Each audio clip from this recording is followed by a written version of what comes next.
నిన్న సండే అని మా ఫ్రెండ్స్ అందరం కలిసి అట్లా బయటికి వెళ్ళాం. అందరం పావు బజ్జీ తిందాం అనుకున్నాం. హాయ్ హాయ్ హాయ్ అందరికీ. ఈ పావు బజ్జీ ప్రిపరేషన్లో బటర్ వాడకం ఎక్కువగా ఉంటుంది కాబట్టి ఇది అంత హెల్దీ ఫుడ్ కాదు, కానీ ఎప్పుడో ఒకసారి అట్లా నోరు టేస్ట్ కోసం తినొచ్చులే. ఎక్కువ బటర్ వేసి రెండు వైపులా మంచిగా ఎర్రగా కాల్చి ఇస్తారన్నట్టు మనకు అది.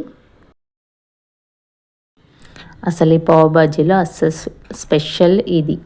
ఇవన్నీ మిక్స్డ్ వెజిటేబుల్స్ను బాయిల్డ్ చేసి మంచిగా ప్రిపేర్ చేసిన సూప్ అన్నమాట ఇది. దీనిలో ముంచుకొని తింటుంటే ఆహా టేస్ట్ అదర్స్. ఫ్రెండ్స్, ఎలా ఉంది టేస్ట్ చెప్పండి అందరూ.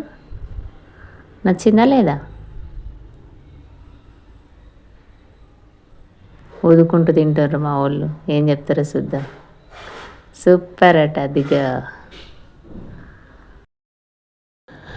బటర్తో ప్రిపేర్ చేసిన ఫుడ్ తిన్నాం కదా, ఇక అరిగేదా అనుక నడవాలి కదా, నడుచుకుంటూ ఇంటికి వచ్చినాం ఇక.